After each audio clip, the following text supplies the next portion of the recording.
मित्रांनो, 12/1/2026 रोजीपर्यंत जेवढ्या गव्हर्नमेंट सर्व्हिसची माहिती आलेली होती ती मी तुमच्यापर्यंत आतापर्यंत सगळी पोहोचवलेली आहे.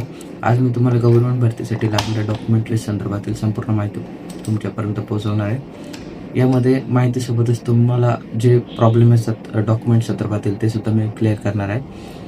तुमचं जे आधार कार्ड आहे आणि तुमचं जे 10वीचं मार्कशीट आहे यामधील जे नाव आहे ते एकसारखं असायला हवं. त्यामध्ये कुठली स्पेलिंग मिस्टेक नको. ज्यावेळेस आपण गव्हर्नमेंटचा फॉर्म भरायला घेतो त्यावेळेस या गोष्टी क्लिअर होत असतात. त्यानंतर दुसरा एक प्लस पॉईंट तुम्हाला सांगतो, याचा फॉर्म भरताना काही प्रॉब्लेम येत नाही, पण मी तुमच्या वैयक्तिक कारणासाठी तुमच्यापर्यंत ही माहिती पोहोचवतोय की पॅन कार्ड आधार कार्डला लिंक असणं हे खूप महत्त्वाचं आहे. नाहीतर तुमचे जे बँकिंगचे जे व्यवहार आहेत ते तिथे पॅन कार्डमुळे ब्लॉक होतात. त्यामुळे तुमचं पॅन कार्ड आधार कार्डला लिंक असणं खूप महत्त्वाचं आहे. त्यानंतर पासपोर्ट साईज फोटो तुमच्याकडे असणं महत्त्वाचं आहे. पासपोर्ट साईज फोटो हा अलीकडील 3 महिन्याच्या आतील असायला हवा.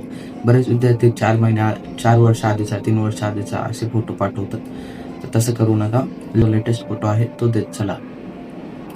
स्कूल लिव्हिंग सर्टिफिकेट, शाळा सोडल्याचा दाखला लागत असतो फॉर्म भरताना. त्यानंतर तुमचं शैक्षणिक मार्कशीट लागत असतात. 10वी, ITI, त्यानंतर 12वी, ग्रॅज्युएशन, डिप्लोमा, डिग्री या संदर्भातील जे मार्कशीट आहे ते लागत असतं. त्यानंतर तुमचा मोबाईल नंबर जो आहे तो चालू पाहिजे. बरेच विद्यार्थी फॉर्म जेव्हा भरायला येतात त्यावेळेस त्या मोबाईलमध्ये रिचार्ज करतात. तुमचं OTPचं काम झाल्यानंतर त्या मोबाईलमध्ये रिचार्ज मारत नाही. तुमचं जे हॉल तिकीट येतं त्या हॉल तिकीटची जी माहिती येते त्या मोबाईल नंबरवर येत असते. त्यानंतर तुमचा मेल ID लागत असतो. तुमचं बँक पासबुक लागत असतं. ड्रायव्हिंग लायसन्स लागत असतं. ड्रायव्हिंग लायसन्स नंतर लेफ्ट टू इम्प्रेशन लागत असतं. काही फॉर्ममध्येच लागत असतं हे. लेफ्ट टू इम्प्रेशन म्हणजे तुमच्या डाव्या हाताचा ठसा असतो. ह्या सर्व डॉक्युमेंट तुम्ही एका फोल्डरमध्ये ठेवत चला. ज्यावेळेस एखादी भरती निघते त्यावेळेस फक्त ते फोल्डर जरी तुम्ही सेव्ह केलं ना तरी तुमचा फॉर्म लवकर भरला जातो. आता कास्ट आणि नॉन आणि डोमोसाईल या संदर्भात जी माहिती सांगतोय ती खूप महत्त्वाची. तुमचं जे कास्ट सर्टिफिकेट आहे ते SC, ST, OBC, NT या कॅटेगरीसाठी लागत असतं. ओपनच्या कॅन्डिडेटला कास्ट सर्टिफिकेट लागत नाही. त्यानंतर नॉन क्रिमिनल लेटर हे OBC साठी लागत असतं. ते फॉर्म भरताना व्हॅलिड पाहिजे. बरेच विद्यार्थी एक्सपायर्ड नॉन क्रिमिनल लेटर असतं ते पाठवतात, तर ते चालत नाही. नाहीतर मग तुम्हाला ओपनमध्ये फॉर्म भरावा लागतो. डोमोसाईल सर्टिफिकेट प्रत्येक महाराष्ट्रातल्या मुलीकडे हे डोमोसाईल सर्टिफिकेट असायला हवं. या सर्टिफिकेटमुळे तुम्हाला महाराष्ट्रातल्या भरतीमध्ये प्राधान्य मिळतं. आणि काही वेळेस तर डोमोसाईल सर्टिफिकेट नसेल तर तुम्ही फॉर्मच भरू शकत नाही महाराष्ट्रातल्या भरतीसाठी. त्यानंतर कास्ट व्हॅलिडिटी असेल तर अतिउत्तम. त्यानंतर ITIच्या विद्यार्थ्यांकडे नॅशनल अप्रेंटिस सर्टिफिकेट असणं महत्त्वाचं आहे. ज्यांनी अप्रेंटिस केलेले आहे त्यांच्यासाठी.